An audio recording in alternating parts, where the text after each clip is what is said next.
A'udzubillahiminasyaitonirrajim. Bismillahirrahmanirrahim. Assalamualaikum warahmatullahi wabarakatuh. Halo semua.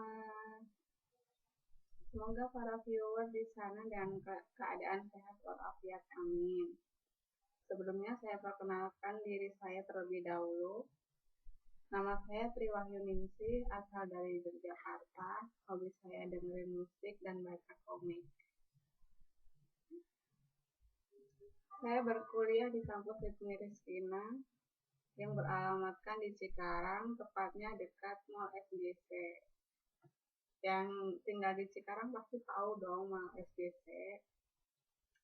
Ibnu Rizkina merupakan kampus dengan program pendidikan 2 tahun untuk D3.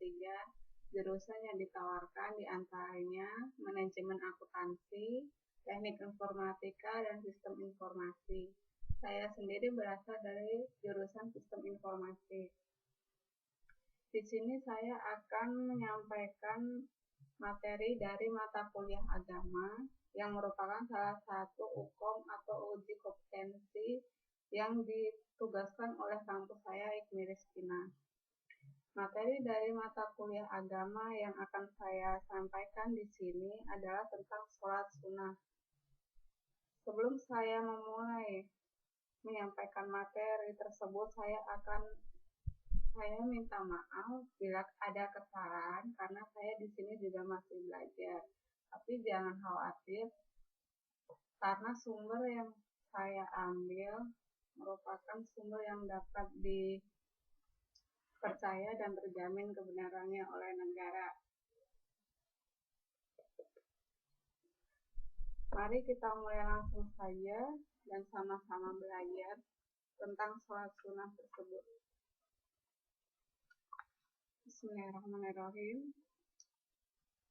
Sholat tatawwu atau sholat sunnah secara bahasa artinya adalah nafilah, yakni segala kebaikan, segala kelebihan yang baik. Allah berfirman, "Faman tatawwa khairon fahuwa khairul lahu." Artinya, barang siapa yang dengan kerelaan hati mengerjakan kebajikan, maka itulah yang lebih baik baginya. Jadi, tatawwu adalah perbuatan yang dilakukan secara sukarela oleh seorang muslim atas kemauannya sendiri yang bukan merupakan kewajiban baginya. Keutamaan sholat tatawwu atau sholat sunnah adalah memiliki banyak keutamaan yang besar. Di antaranya, pertama, sholat tatawwu dapat menyempurnakan sholat wajib dan menutupi kekurangannya. Kedua, sholat tatawwu dapat mengangkat derajat seseorang dan menghapuskan kesalahannya. Tiga, memperbanyak sholat sunnah merupakan sebab terbesar masuknya seseorang ke dalam surga menemani baginda Rasulullah. 4. Sholat tatawwu adalah amal sunnah zahir yang paling utama setelah jihad dan ilmu, baik mempelajari maupun mengajarkannya. 5. Sholat tatawwu di rumah dapat melahirkan keberkahan berdasarkan hadis bin Abdillah bahwa Rasulullah Shallallahu Alaihi Wasallam pernah bersabda, apabila salah seorang di antara kalian telah usai sholat di masjid, hendaknya ia menyisakan untuk rumahnya sebagian dari sholatnya, karena sesungguhnya Allah menjadikan kebaikan dari sholatnya di rumahnya. Berikutnya yang keenam, sholat tatawwu dapat menanamkan kecintaan seseorang terhadap Allah. Ketujuh, kesempurnaan ibadah tatawwu dapat menambah rasa syukur seorang hambanya kepada Allah. Sholat tatawwu dalam keadaan duduk diperbolehkan. Sholat tatawwu sah dilakukan dengan duduk meski mampu berdiri. Orang yang sholat sambil duduk dianjurkan untuk melakukannya dengan bersila di tempat ia berdiri. Berdasarkan hadis Aisyah bahwa ia pernah menceritakan, Ra'aitun nabiyya yusolli mutarabbiya. Artinya, aku pernah melihat Nabi Shallallahu Alaihi Wasallam sholat sambil bersila. Dibolehkannya sholat tatawuf sambil berkendaraan pada perjalanan jauh maupun dekat. Sah melakukan sholat sunnah sambil berkendaraan, baik itu hewan tunggangan, pesawat terbang, mobil, perahu, atau berbagai jenis macam kendaraan lainnya. Demikian juga berdasarkan hadis Amir bin Rabi'ah bahwa ia menceritakan, aku pernah melihat Nabi Shallallahu Alaihi Wasallam sholat di atas kendaraan beliau kemanapun ia membawa beliau pergi. Berikutnya, lokasi sholat sunnah yang terbaik. Sholat sunnah dapat dilakukan baik di masjid, rumah, atau segala tempat yang suci seperti padang pasir sekalipun.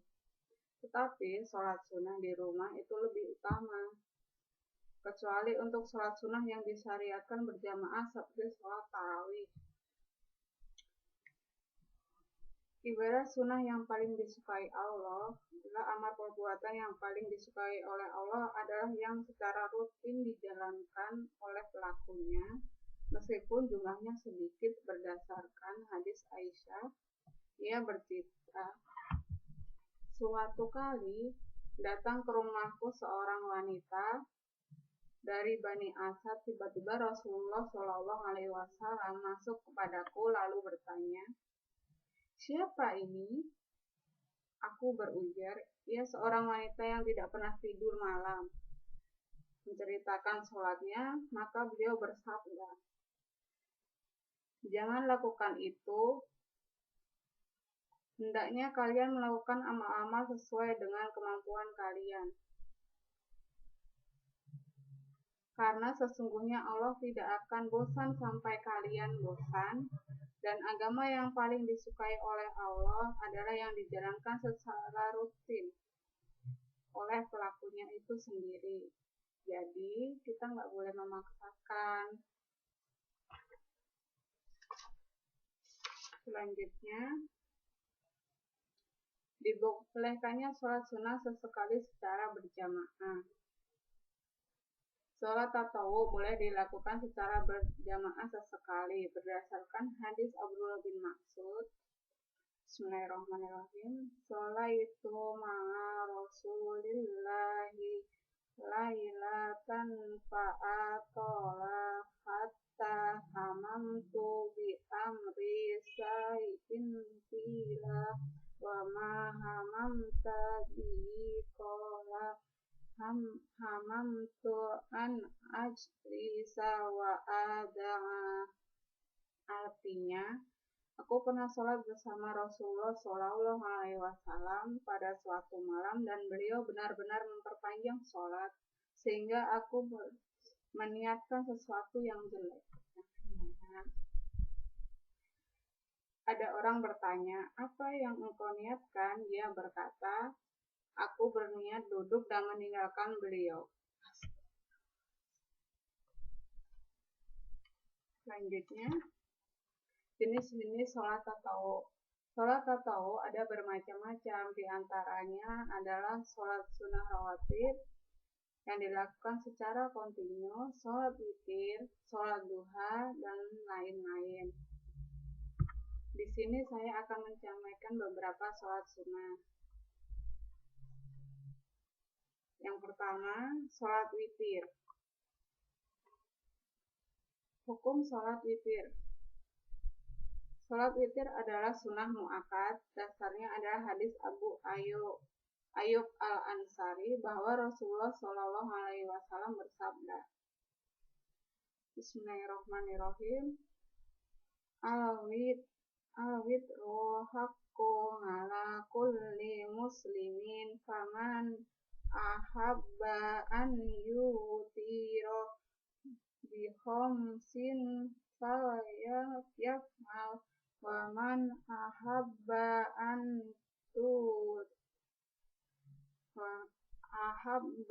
ayyutira bi salasin falyaf'al wa man ahabba an yutira bima biwahidatin fayaf'al.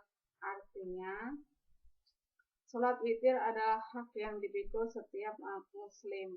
Barang siapa suka berwitir 5 rakaat, maka silahkan dia melakukannya. Barang siapa suka berwitir 3 rakaat, maka silahkan dia melakukannya. Maka silahkan dilakukan jika dia suka berwitir 1 rakaat. Dan juga dengan hadis Ali ketika ia berkata, witir tidaklah wajib sebagaimana sholat fardu, akan tetapi ia adalah suatu sunnah yang dicontohkan atau ditetapkan oleh Rasulullah. Keutamaan witir. Witir memiliki banyak sekali keutamaan berdasarkan hadis Kharijah bin Huzaifah al-Adwi. Ia menceritakan Nabi Shallallahu Alaihi Wasallam pernah keluar menemui kami. Beliau bersabda, sesungguhnya Allah Ta'ala telah menambahkan kepada kalian dengan suatu sholat yang sholat itu lebih baik untuk kalian daripada unta yang merah, yang merupakan harta paling membanggakan kala itu, yakni sholat witir, di mana Allah menjadikan untuk kalian dalam waktu antara Isya hingga sholat fajar. Di antara dalil yang menunjukkan keutamaan dan sekaligus disunahkannya sholat witir adalah hadis Ali bin Abi Thalib, bahwa beliau menceritakan Rasulullah pernah berwitir kemudian bersabda, Bismillahirrahmanirrahim, ya ahlal Qur'ani autiru fa innallaha witru yuhibbul fitro.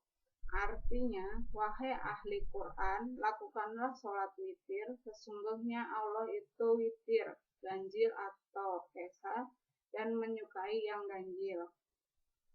Waktu sholat witir dikerjakan di seluruh waktu di malam hari setelah sholat Isya dengan rincian sebagai berikut.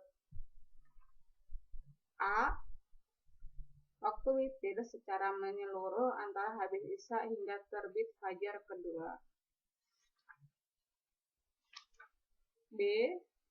Witir sebelum tidur dianjurkan bagi orang yang memperkirakan dia tidak akan bangun malam.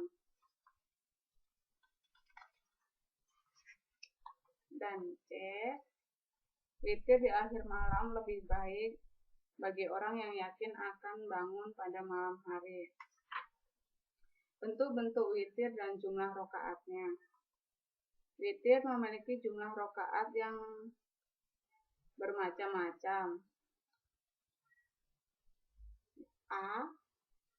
11 rokaat dengan salam pada setiap rokaat dan berwitir 1 rokaat. Berdasarkan hadis Aisyah yang menceritakan, Bismillahirrahmanirrahim, anna Rasulullahi kana yusolli bil laili ihda masrota rokmatan yutiru minha biwahidat. Artinya, bahwasanya Rasulullah Shallallahu Alaihi Wasallam biasanya sholat sunnah malam 11 rakaat, di mana beliau sholat witir diantaranya dengan 1 rakaat. B. 13 rakaat dengan salam pada setiap rakaat dan berwitir 1 rakaat. C. 13 rakaat dengan salam pada tiap 2 rakaat dan berwitir 5 rakaat sekaligus. D. 9 rakaat dengan duduk di rakaat ke-8, kemudian langsung masuk rakaat ke-9. E. 7 rakaat dengan tanpa duduk kecuali di akhirnya. Dasarnya adalah hadis Aisyah yang dicantumkan di dalamnya. Bismillahirrahmanirrahim. Falamma asanna nabiyullahi wa akhadahullah autarol bisa, artinya lalu ketika Nabi Shallallahu Alaihi Wasallam sudah berusia lanjut dan mulai gemuk, beliau sholat dengan witir 7 rakaat.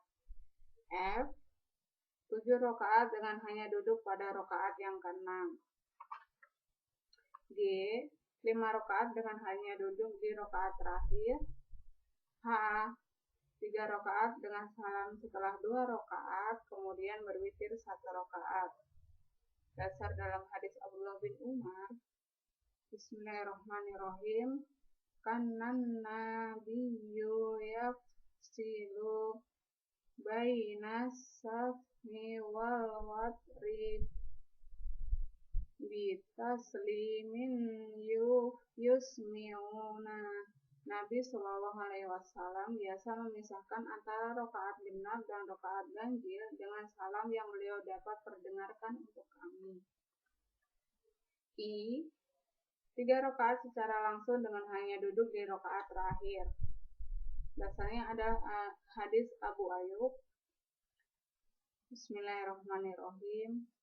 Faman ahabba an tutiro bisalasin fayaf'al, artinya dan barang siapa suka sholat witir 3 rakaat maka silahkan dia melakukannya.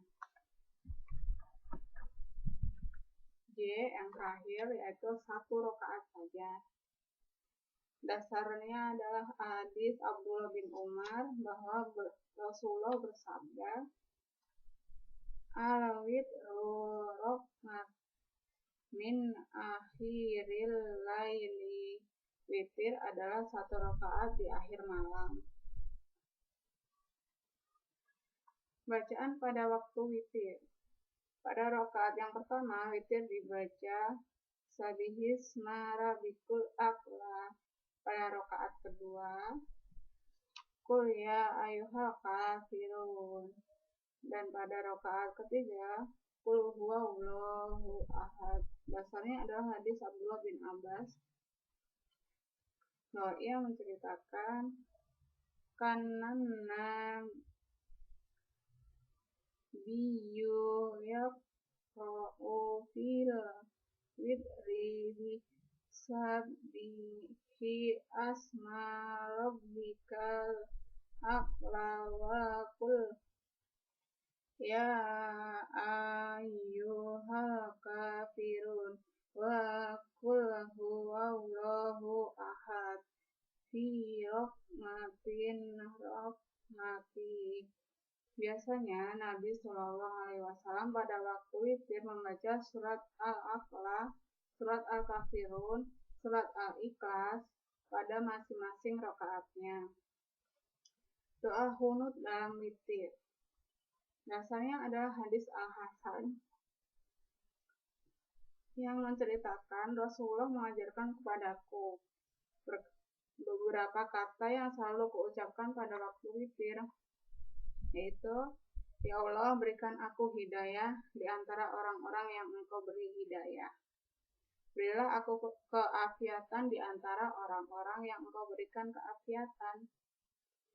Tanganilah segala urusanku di antara orang-orang yang Engkau tangani urusannya. Limpahkan berkah pada apa yang Engkau berikan padaku, dan lindungilah aku dari keburukan yang telah Engkau putuskan, karena sesungguhnya Engkaulah yang memutuskan, dan tidak diputuskan atasmu, dan sesungguhnya tidak akan hina orang yang urusannya ditangani olehmu. Maha suci Engkau, wahai Rabb kami, dan maha tinggi Engkau. Letak pelaksanaan doa qunut sebelum atau sesudah ruku. Karena diriwayatkan dengan sahih dari Nabi Shallallahu Alaihi Wasallam bahwa beliau melakukan qunut sebelum ruku dan juga beliau melakukannya sesudah ruku. Maka kedua cara itu adalah disyariatkan, namun yang paling baik adalah melakukannya sesudah ruku karena jumlah hadis-hadisnya lebih banyak. Sementara melakukan doa qunut pada waktu witir adalah sunnah.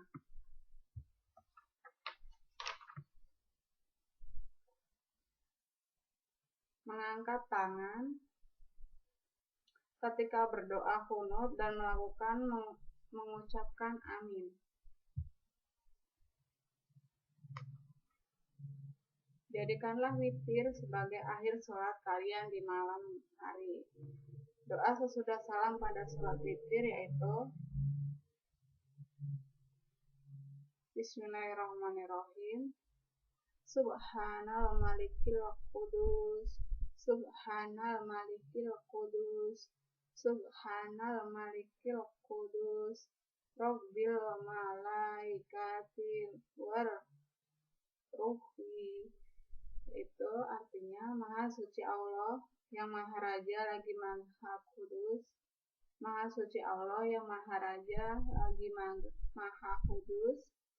Maha Suci Allah yang Maha Raja lagi Maha Kudus. Rob dari para malaikat dan malaikat Jibril Ruhul Amin.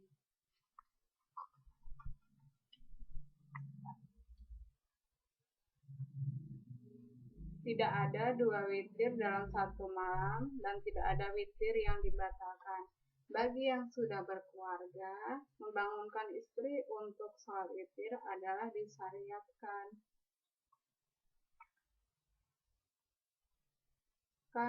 Kana yusolli sholatahu minal laili wa hiya muntarido baina yadaihi fa'ida bagiya fitur wiru aikoto ha'autarot. Artinya beliau biasa sholat sunnah di malam hari dan Aisyah berbaring di depan beliau, dan apabila yang tersisa adalah sholat witir, beliau membangunkannya dan Aisyah pun sholat witir. Mengqadha sholat witir bagi yang tidak sempat melakukannya itu diperbolehkan. Yang kedua, sholat duha.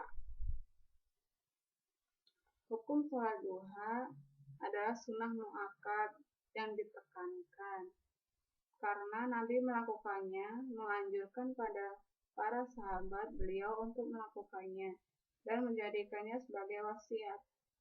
Wasiat yang diberikan oleh satu orang berarti wasiat untuk seluruh umat, kecuali bila ada dalil yang menentukan kekhususan hukumannya.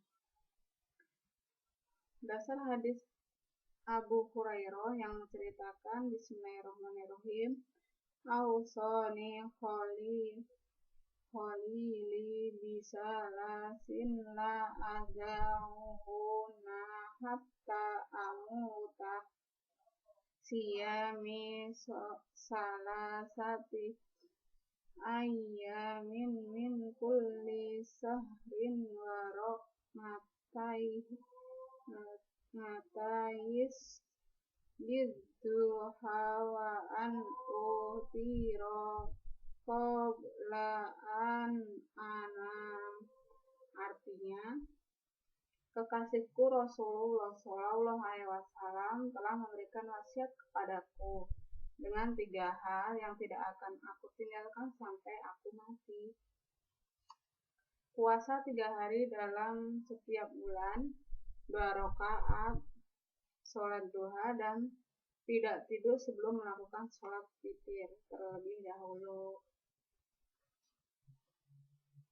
Selanjutnya, keutamaan sholat duha.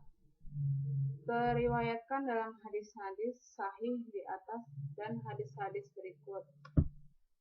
Hadis Abu Dzar dari Nabi SAW bahwa beliau bersabda, pada setiap pagi, setiap sendi tubuh Bani Adam menanggung kewajiban bersedekah. Maka setiap ucapan tasbih adalah sedekah, setiap ucapan tahmid adalah sedekah, setiap ucapan tahlil adalah sedekah, setiap ucapan takbir adalah sedekah, setiap amar makruh nahi mungkar adalah juga sedekah. Dan semua itu dapat digantikan dengan 2 rakaat yang dilakukan pada waktu duha. pakaian ya. Kemudian waktu sholat duha. Waktu sholat duha dari mulai meningginya matahari satu tombak hingga sebelum matahari berada di tengah langit sebelum tergelincir. Yang paling afdol melakukan sholat itu ketika matahari sedang terik menyengat. Dasarnya adalah hadis Zaid bin Arqam yang menceritakan bahwa Nabi bersabda, Bismillahirrahmanirrahim, Sholatul awwal Bina hina taramadul fisol. Artinya, sholat orang-orang yang senantiasa kembali kepada Allah adalah pada waktu anak-anak unta atau fisal kepanasan. Dalam lafaz lain disebutkan, Bismillahirrahmanirrahim, Sholatul awwal Bina idaromido fisol. Artinya, sholat orang-orang yang senantiasa kembali kepada Allah adalah ketika kaki anak-anak unta mulai kepanasan. Jumlah rakaat sholat duha. Mengenai jumlah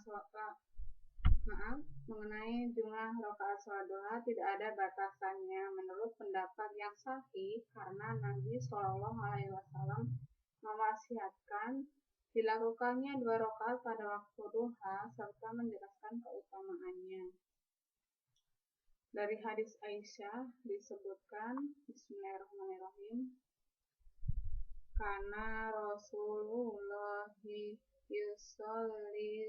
yusolli duha arba'an wa yazidu masa'allah. Artinya, Rasulullah Shallallahu Alaihi Wasallam biasa melakukan sholat duha 4 rakaat dan beliau kadang menambahnya bagaimana yang dikehendaki oleh Allah. Diriwayatkan dari Jabir bin Abdullah bahwa Nabi Shallallahu Alaihi Wasallam pernah melakukan sholat duha 6 rakaat. Berikutnya, sholat tarawih. Pengertian sholat tarawih itu sendiri adalah sholat santai, karena para sahabat kala itu biasa beristirahat setelah 4 rakaat. Tarawih adalah sholat malam di bulan Ramadan, dilakukan pada awal malam. Disebut sebagai sholat santai di bulan Ramadan karena mereka biasa melakukan istirahat setiap selesai 2 kali salam. Berdasarkan hadis Aisyah, Bismillahirrahmanirrahim, bagaimana sholat yang dilakukan oleh Rasulullah Shallallahu Alaihi Wasallam pada bulan Ramadan? Aisyah menjawab, Rasulullah tidak pernah melakukan lebih dari 11 rakaat di bulan Ramadan atau di luar bulan Ramadan. Beliau sholat 4 rakaat dan tidak usah bertanya tentang bagusnya dan panjangnya, kemudian sholat 4 rakaat lagi dan jangan tanyakan tentang bagusnya dan panjangnya, kemudian beliau sholat 3 rakaat atau witir. Hukum sholat tarawih yaitu sunnah muakkad. Sholat ini disunahkan oleh Nabi Shallallahu Alaihi Wasallam dengan ucapan dan perbuatan beliau. Dari Abu Hurairah diriwayatkan bahwa Rasulullah selalu menganjurkan sholat malam di bulan Ramadan tanpa memberi perintah yang keras. Beliau bersabda, Bismillahirrahmanirrahim, Man qama Ramadana imanan wa hisaban ghufira lahu ma taqaddama min dhanbihi. Artinya, barang siapa melakukan sholat malam di bulan Ramadan dengan dasar keimanan dan mengharapkan pahala dari Allah, niscaya akan diampuni baginya dosa-dosa yang telah lalu. Keutamaan sholat tarawih telah diriwayatkan dengan sahih oleh Rasulullah Shallallahu Alaihi Wasallam berdasarkan hadis Abu Hurairah bahwa Rasulullah Shallallahu Alaihi Wasallam bersabda, Bismillahirrahmanirrahim, Man qama Ramadana imanan wa hisaban ghufira lahu ma taqaddama min dzambi. Artinya, barang siapa melakukan sholat malam di bulan Ramadan dengan dasar keimanan dan mengharapkan pahala dari Allah, niscaya akan diampuni baginya dosa-dosa yang telah lalu.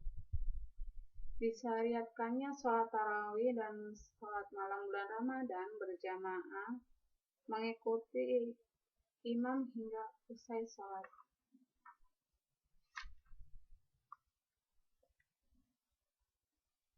Bersungguh-sungguh melakukan sholat malam di 10 hari terakhir bulan Ramadan.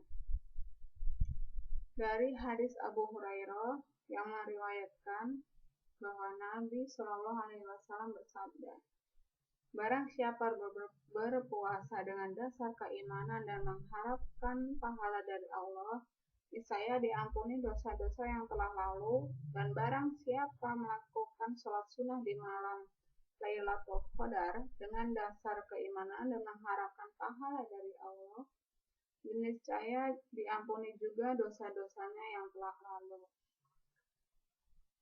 Waktu tarawih setelah sholat isya dan sholat rawatibnya, yaitu biasanya kita melakukan sholat tarawih setelah sholat isya dan sholat rawatibnya, kemudian diteruskan dengan sholat tarawih.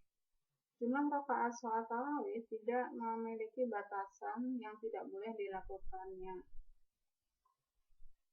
Nabi Shallallahu Alaihi Wasallam hanya menyatakan sholat malam itu 2 rakaat, 2 rakaat. Maka bila salah seorang di antaramu khawatir waktu subuh segera tiba, hendaknya dia sholat 1 rakaat sebagai sholat witir bagi sholat yang telah dilakukannya.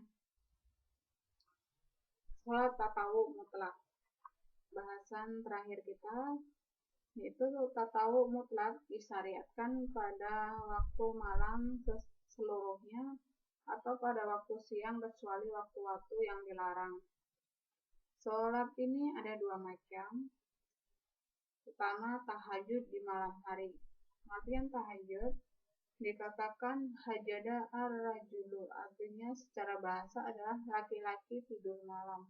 Dikatakan juga artinya sholat di waktu malam, adapun yang bertahajud artinya orang yang bangun malam untuk melakukan sholat.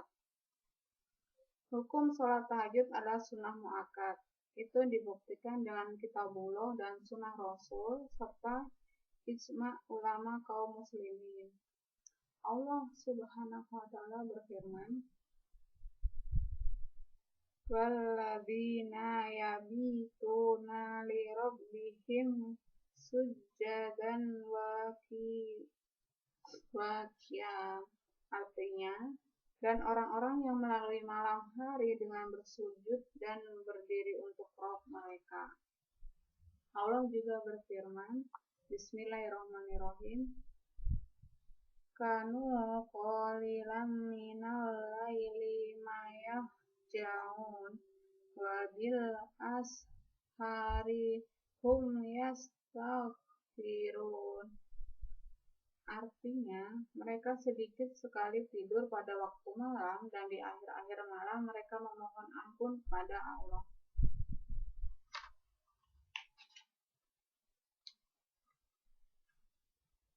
Ya, keutamaan sholat malam amatlah besar. Berdasarkan beberapa hal berikut, perhatian Nabi Shallallahu Alaihi Wasallam terhadap sholat malam sampai kedua telapak kaki beliau bengkak-bengkak. Dari Aisyah diriwayatkan bahwasanya Nabi Shallallahu Alaihi Wasallam biasa melakukan sholat malam hingga kedua telapak kaki beliau bengkak. Maka Aisyah bertanya, kenapa Anda melakukan semua ini? Maka Rasulullah menjawab,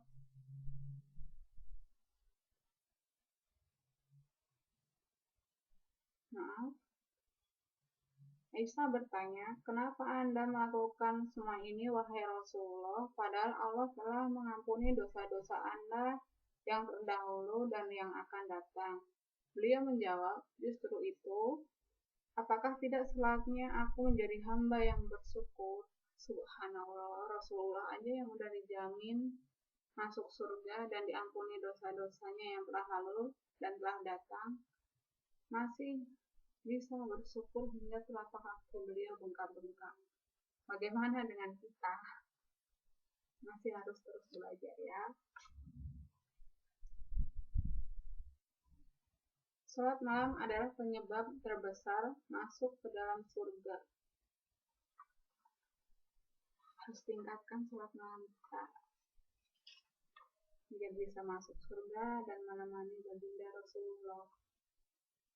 Orang-orang yang memelihara salat dalam malam adalah muhsinun yang berhak mendapatkan rahmat Allah dan surganya. Allah memuji orang yang bangun malam, termasuk hamba-hambanya yang salih dan hamba-hamba Ar-Rahman.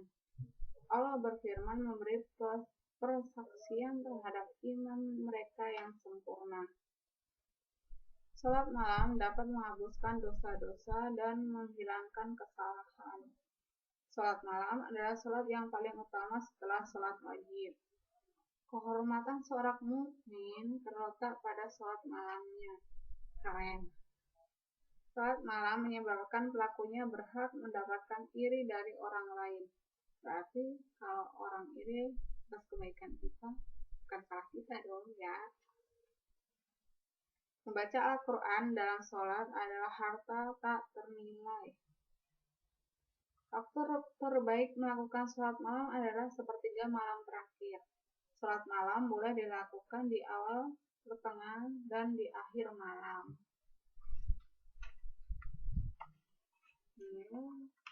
Jumlah rakaat sholat malam. Sholat malam tidak terbatasi oleh jumlah rakaat tertentu.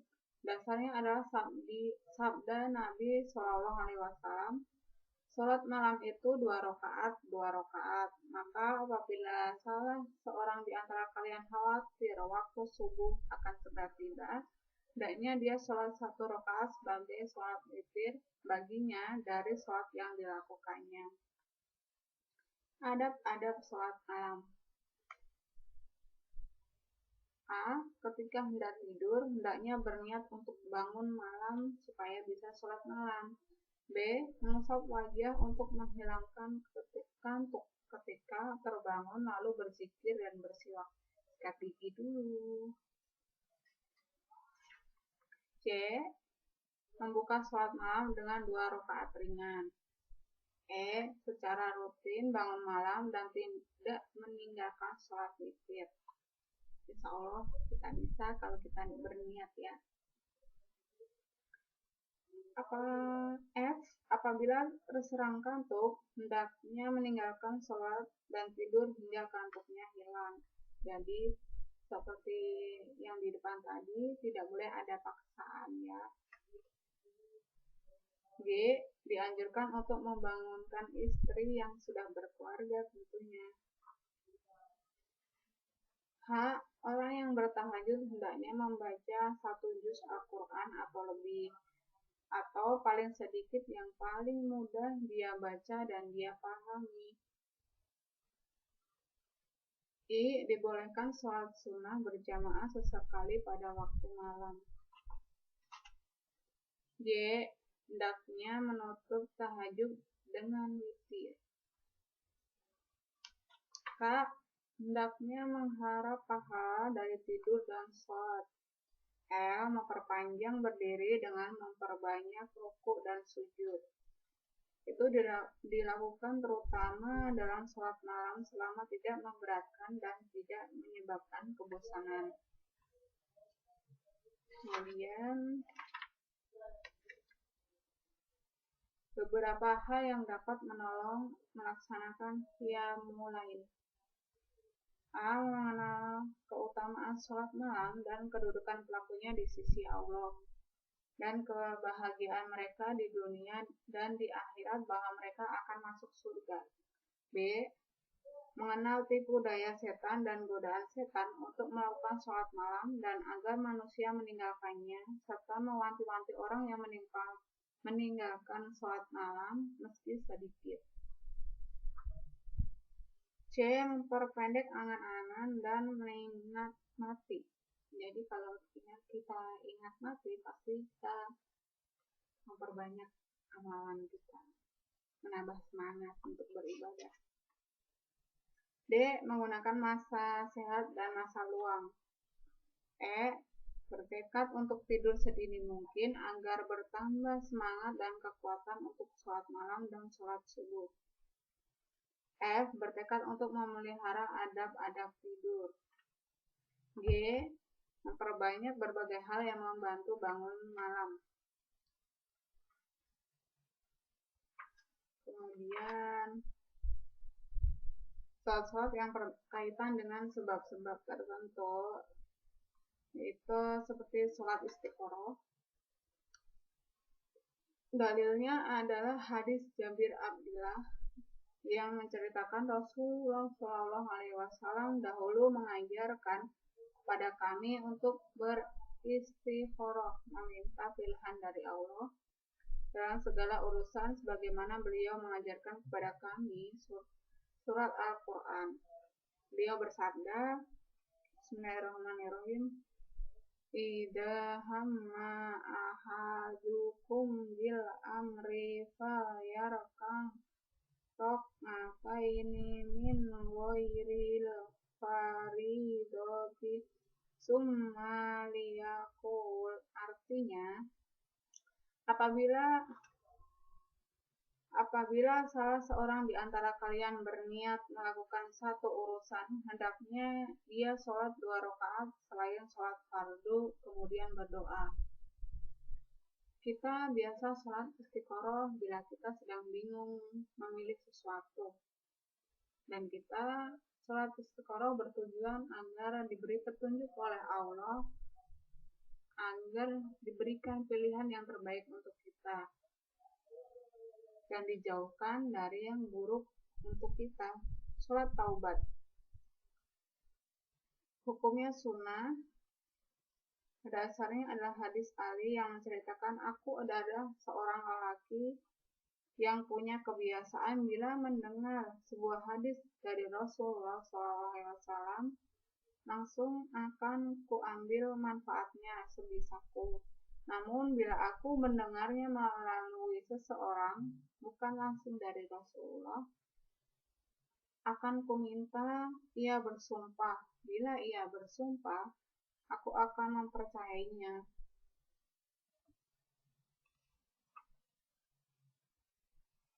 Sujud tilawah Al-Quran Al-Karim.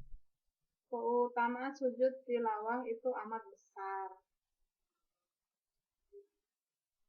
Dan kedua, menurut pendapat yang benar, sujud tilawah itu sunnah muakkad bagi pembaca dan pendengarnya. Sujud orang yang mendengar bacaan Al-Quran, apabila yang membaca bersujud, kita harus ikut sujud ya. Jumlah dan letak ayat-ayat saja. Di dalam Al-Quran ayat saja ada di 15 tempat. Berikut letak-letaknya. Yang pertama, letak pertama adalah dalam akhir surat Al-A'raf. Yang kedua dalam surat Al-Ra'd, yakni dalam firman-Nya, Bismillahirrahmanirrahim, wa zillalukum bil wuduwi wal asal. Artinya, dan sujud pula bayang-bayangnya di waktu pagi dan petang. Yang ketiga dalam surat An-Nahl. Yang keempat dalam surat Al-Isra. Yang kelima dalam surat Maryam. Yang keenam dalam surat Al-Hajj. Yang ketujuh dalam surat Al-Hajj. Yang kedelapan dalam surat Al-Furqan. Yang kesembilan dalam surat An-Naml. Yang ke-10 dalam surat Alif Lam Mim. Yang ke-11 dalam surat Sad. Yang ke-12 dalam surat Fussilat. Yang ke-13 dalam akhir surat An-Najm. Yang ke-14 dalam surat Al-Shiqaq. Yang ke-15 dalam surat Al-Alaq.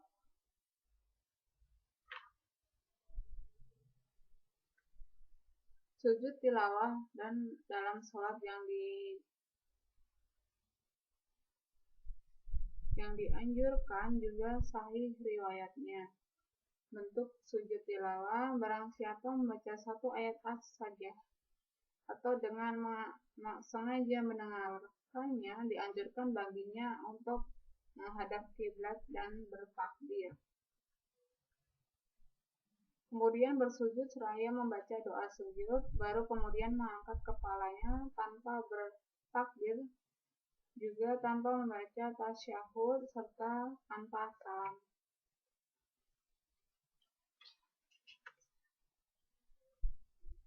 Waktu-waktu dilarang sholat sunnah ya, tidak semua waktu kita bisa sholat sunnah, jadi ada waktunya juga kita dilarang sholat sunnah.